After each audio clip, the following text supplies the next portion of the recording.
24 के night bulletin दिन भर बिहार में आपका स्वागत है। खबरों की शुरुआत करेंगे, लेकिन उससे पहले एक नजर डालते हैं आज की सुर्खियों पर। वक्फ बिल का विरोध, 7 मुस्लिम नेताओं ने जेडीयू छोड़ी। बीजेपी बोली कानून नहीं मानने वाले देशद्रोही। जेडीयू छोड़ रहे लोगों की ललन सिंह बताने लगे हैसियत। वक्फ संशोधन बिल के खिलाफ सुप्रीम कोर्ट पहुंचे बिहार के सांसद। दिल्ली में बिहार कांग्रेस के जिला अध्यक्षों की राहुल गांधी के साथ बैठक। दिल्ली एम्स में लालू यादव की सर्जरी। रक्षा मंत्री राजनाथ सिंह मिलने पहुंचे। पटना में पत्रकारों से उलझे जेडीयू विधायक गोपाल मंडल। दरभंगा से दिल्ली के लिए आकाशा की उड़ान शुरू, मंत्री भी पहुंचे। बिहार में स्कूलों का टाइमिंग बदला, 6:30 बजे से शुरू होंगे। मरीन ड्राइव पर युवक को दिन दहाड़े सिर में मारी गोली। उगते सूर्य को अर्घ के साथ चैती छठ का समापन। अब खबरें विस्तार से। जेडीयू ने वक्फ संशोधन बिल पर मोदी सरकार का समर्थन किया है। इसके बाद से सीएम नीतीश कुमार की पार्टी में घमासान मचा हुआ है। बगावत शुरू हो गई है। एक के बाद एक मुस्लिम नेताओं का इस्तीफा जारी है। अब तक बिल को समर्थन देने से नाराज 7 मुस्लिम नेताओं ने पार्टी छोड़ दी है। वहीं डिप्टी सीएम विजय सिन्हा ने कहा है कि अब पाकिस्तान नहीं हिंदुस्तान है, यहाँ संविधान का शासन चलता है। पीएम नरेंद्र मोदी की सरकार में कानून का पालन अनिवार्य है। जो लोग संसद में पास हुए कानून को नहीं मानेंगे वो देशद्रोही हैं। ऐसे लोगों की तुरंत गिरफ्तारी होनी चाहिए। उन्होंने वक्फ बिल का विरोध करने वालों को भ्रष्टाचारी बताते हुए कहा कि जो लोग इसका विरोध कर रहे हैं उन्हें चिन्हित कर कार्रवाई की जानी चाहिए। बेटा बाप से बगावत कर रहा है। खुद लालू यादव ने ऐसे कड़े कानून की मांग की थी। नरेंद्र मोदी सरकार की वक्फ बिल का समर्थन करने पर जेडीयू के कई नेताओं ने पार्टी से इस्तीफा दे दिया है। वहीं विपक्षी कांग्रेस और आरजेडी इस पर चुटकी ले रही है। पूर्णिया सांसद पप्पू यादव ने बीजेपी और नीतीश कुमार पर अपेक्षा लगाया है, लेकिन जेडीयू ने उन लोगों को कम प्रभाव वाला करार दिया है। पार्टी के पूर्व राष्ट्रीय अध्यक्ष और केंद्रीय मंत्री ललन सिंह जेडीयू छोड़ने पर अपनी प्रतिक्रिया देते हुए उन्हें छोटा नेता बताया। उन्होंने राजद पर भी हमला किया। वक्फ संशोधन बिल लोकसभा और राज्यसभा दोनों सदनों में पास हो गया है। अब राष्ट्रपति की मंजूरी से यह कानून बन जाएगा। ललन सिंह ने पार्टी छोड़ने वाले नेताओं की हैसियत बताते हुए कहा कि वो कौन है जिसका भारी प्रचार हो रहा है। क्या वे बहुत सीनियर लीडर हैं? आरजेडी के नेताओं को वक्फ बोर्ड समझ में नहीं आता है तो कौन समझाएगा? इन लोगों को लालू जी के भाषण पर भी ना बोलना चाहिए। लोकसभा और राज्यसभा से पारित हुए वक्फ संशोधन बिल को अब सुप्रीम कोर्ट में चुनौती दी गई है। किशनगंज से कांग्रेस के सांसद मोहम्मद जावेद ने शीर्ष अदालत में एक याचिका दायर कर वक्फ संशोधन विधेयक को मुस्लिम समुदाय के प्रति भेदभावपूर्ण और उनके मौलिक अधिकारों का उल्लंघन करने वाला बताते हुए चुनौती दी है। बता दें कि मोहम्मद जावेद वक्फ संशोधन विधेयक 2024 पर संयुक्त संसदीय समिति जेपीसी के सदस्य भी रहे हैं। वह लोकसभा में पार्टी के सचेतक भी हैं।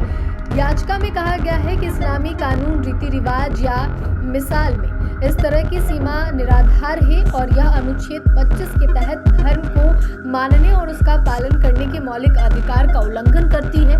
इसके अतिरिक्त यह कानून संविधान के अनुच्छेद 14, 26, 29 और 301 का उल्लंघन करता है। यह प्रतिबंध उन व्यक्तियों के साथ भेदभाव करता है। कांग्रेस को मजबूत करने के लिए दिल्ली में बिहार समेत कई प्रदेशों के जिला अध्यक्षों की बैठक हुई। बैठक में कांग्रेस के राष्ट्रीय अध्यक्ष मल्लिकार्जुन खड़गे और लोकसभा में नेता प्रतिपक्ष राहुल गांधी भी मौजूद रहे। बैठक में एमपी के रेडमली 2 जिला अध्यक्षों को अपनी बात रखने के लिए मौका दिया गया। जानकारी के अनुसार जिला अध्यक्षों ने जिला के अंदर नीतियों का पावर उन्हें देने की मांग की। हालांकि इस पर पार्टी का कहना है कि पावर तो दे दिए जाएंगे, लेकिन इस पर प्रदेश अध्यक्ष और प्रभारियों की निगाहें रहेंगी। इस बैठक में हुए मंथन के बाद जल्द ही एक नई गाइडलाइन जारी होगी, जिसमें जिला अध्यक्षों की भूमिका तय की जाएगी। दिल्ली एम्स में भर्ती आरजेडी सुप्रीमो लालू यादव का ऑपरेशन हुआ। राजद सुप्रीमो पीठ और हाथ में घाव से परेशान थे। शुगर के कारण वो ठीक नहीं हो रहा था और जख्म बना हुआ था। उन जख्मों में इन्फेक्शन की बात सामने आई थी। ऑपरेशन के बाद कंडीशन पहले से ठीक है। उन्होंने आईसीयू से वार्ड में शिफ्ट किया गया है। आने वाले कुछ दिनों तक आरजेडी सुप्रीमो एम्स में ही रहेंगी। इस बीच रक्षा मंत्री राजनाथ सिंह ने लालू यादव से एम्स में मुलाकात की। उनकी तबीयत में सुधार के आधार पर उन्हें डिस्चार्ज करने का निर्णय लिया जाएगा। बुधवार को तबीयत बिगड़ने के बाद लालू को पहले पटना के पारस हॉस्पिटल ले जाया गया था, वहां से दिल्ली एम्स गए थे। भागलपुर के गोपालपुर से जेडीयू विधायक गोपाल मंडल एक बार फिर से सुर्खियों में है। पटना जेडीयू मुख्यालय में वक्फ बिल के सवाल पर पत्रकारों से उलझ गए। उन्होंने कहा कि तुम दामाद हो क्या जो तुम्हारे सवालों का जवाब दूंगा। इस बयान के बाद पार्टी कार्यालय में कुछ देर अफरा तफरी मची रही। वहां मौजूद नेताओं ने मामला शांत कराया। वहीं मामला शांत होने के बाद उन्होंने कहा कि इससे किसी को कोई नुकसान नहीं होने वाला है, यह मुस्लिमों के हित के लिए है। नीतीश कुमार ने मुस्लिमों के लिए लालू यादव से ज्यादा काम किया है। अल्पसंख्यक नेताओं के इस्तीफे पर कहा मुख्यमंत्री जब समझाएंगे तब सब कंट्रोल में आ जाएंगे। इससे चुनाव पर कोई असर नहीं पड़ेगा। सीएम नीतीश कुमार के बेटे निशांत की राजनीति में एंट्री के सवाल पर फिल्मों में पहले हीरो का जूता दिखाया जाता है, फिर पैजामा, इसके बाद घड़ी। राजनीति में भी कुछ ऐसा ही होता है, लेकिन बिना नीतीश कुमार के बिना कुछ संभव नहीं है। दरभंगा हवाई अड्डे को एक और नई सौगात मिली है। आकाशा एयरलाइंस ने यहां से दिल्ली के लिए अपनी पहली उड़ान शुरू की है। इस मौके पर यात्रियों के साथ आम लोग काफी उत्साहित नजर आए।